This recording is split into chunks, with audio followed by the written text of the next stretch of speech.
বান্ধৱীসকল, আজি মই এখন পিটিকাৰ ৰেচিপিৰ থাল আগবঢ়াইছোঁ। চাওকচোন আপোনালোকে মোৰ পিটিকাবোৰ কেনেকুৱা হৈছে। গৰমত পিটিকা খাই ভাল লাগে। একদম সহজ পদ্ধতিৰে বনোৱা পিটিকা বনাইছোঁ মই। তেনেহ'লে বলক ভিডিঅ'টো আৰম্ভ কৰোঁ।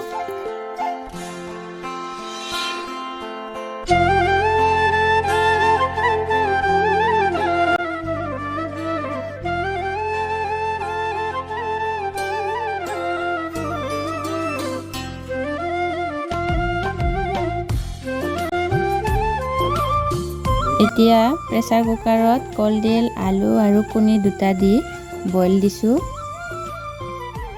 দুটা বেঙেনা, মাছ, বিলাহী, পিঁয়াজ, আদা, নহৰু আৰু জলকীয়াখিনি এতিয়া মই জুইত পুৰি ল'ম।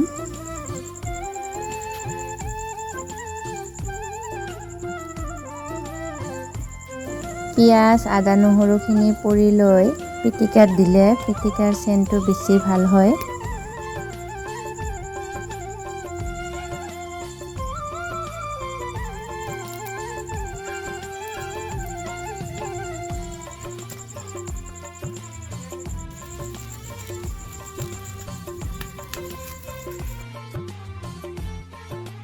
এইখিনি হৈ গ'ল।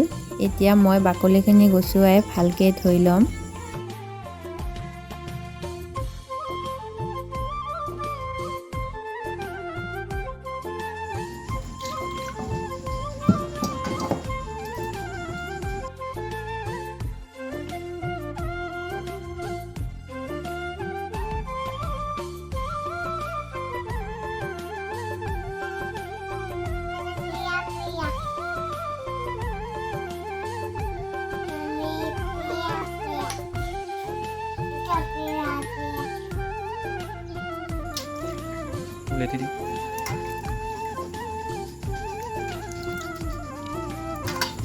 প্ৰেছাৰ কুকাৰত দিয়া আলু, কলডিল আৰু কণী এইখিনিও মোৰ হৈ গ'ল। এতিয়া মই বাকলিখিনি গুচুৱাই ল'ম।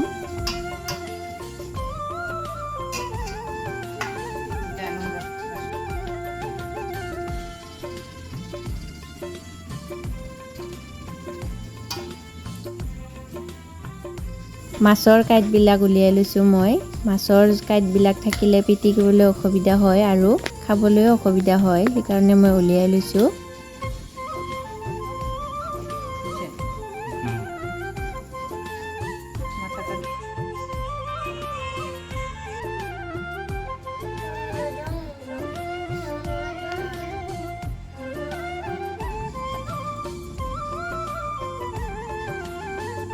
মই প্ৰথমে মাছখিনি পিটিকা কৰি ল'ম আৰু আগতে পুৰি থোৱা পিঁয়াজটো সৰুকৈ কাটি দিছোঁ।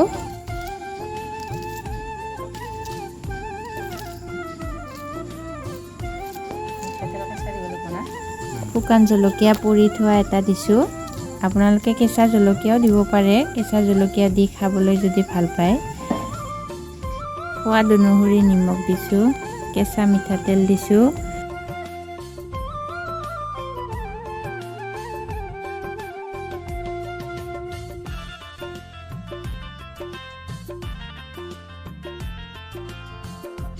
কেঁচা পিঁয়াজ দিছোঁ আৰু মিহিকৈ কাটি থোৱা মান ধনিয়া অলপমান দিছোঁ। এয়া মোৰ প্ৰথমৰ পিটিকাটো হৈ গ'ল। দ্বিতীয় পিটিকাটোৰ কাৰণে মই আলু লৈছোঁ, কণী দুটা লৈছোঁ আৰু লগতে বেঙেনা এটা লৈছোঁ।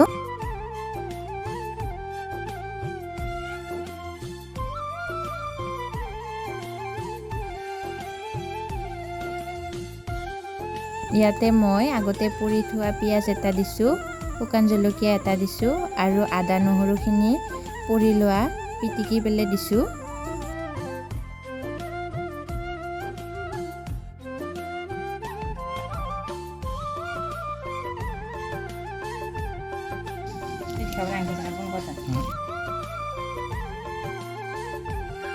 এয়া মোৰ দ্বিতীয় পিটিকাটো হৈ গ'ল। এতিয়া তৃতীয় পিটিকাটোৰ কাৰণে আলু এটা লৈছোঁ, বিলাহী দুটা, বেঙেনা এটা লৈছোঁ।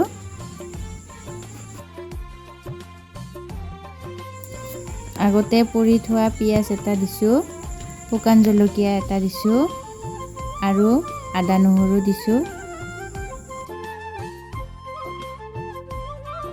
সোৱাদ অনুসৰি নিমখ দিছোঁ আৰু কেঁচা মিঠাতেল দিছোঁ।